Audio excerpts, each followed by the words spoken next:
It started 6 years ago. 6 years ago in September of 2011, I first pitched it to John Lasseter and the studio. And it was a very different political time then than we find ourselves in now. But we're really proud to be releasing the movie now, especially in these times. There's a lot of negativity in the world right now, and we feel very honored to be bringing kind of a positive message with this film to the world. And everybody has families, so I think it's like very universal in that way, so people can relate to it and find themselves in our movie, hopefully.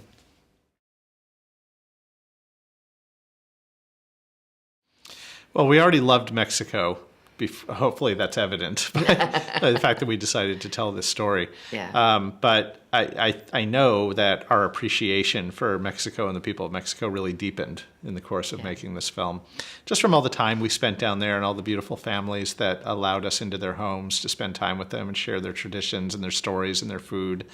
It's a lovely country filled with lovely people, and we're happy to be sharing that vision of Mexico with the rest of the world.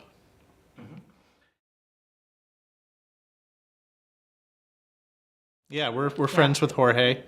He's been very supportive of our film, as we were supportive of The Book of Life.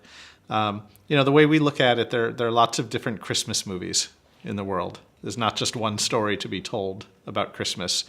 And so we each made our own unique stories that were kind of set against the Day of the Dead, Dia de Muertos, and I'd love to see more. I'd love to see what other filmmakers would have to say.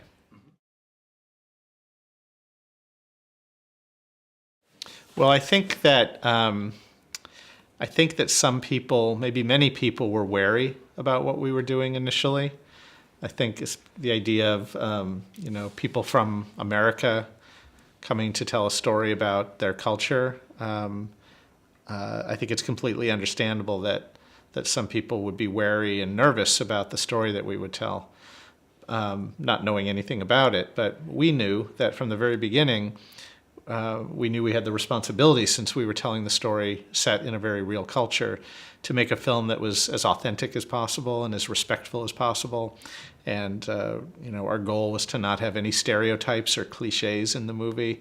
And that's what we did. And we knew some people were nervous about the film, but we always hoped that when they actually saw it, that they would see the intention with which it was made.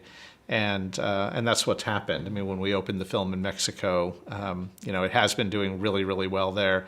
And the sentiment coming from people who've seen the movie is that they feel like we did a great job kind of accurately reflecting their culture in a really pure and honest way.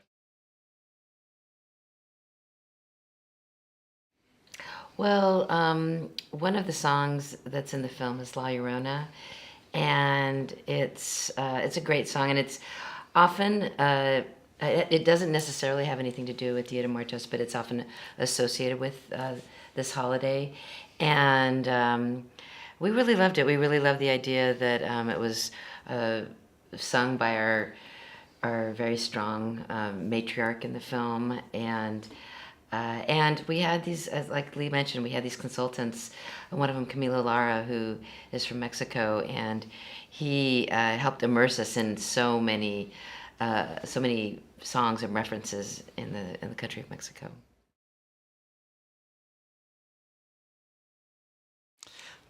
It's actually surprisingly well-fitting. Both of our stories are about family traditions through and through. I mean, Coco absolutely is about family traditions, and when people see Olaf's Frozen Adventure, it's very much about traditions as well. It's about a search for a family tradition. And so, even though they're very different worlds and different styles, they do share that in common. So we found it's a nice fit for the two.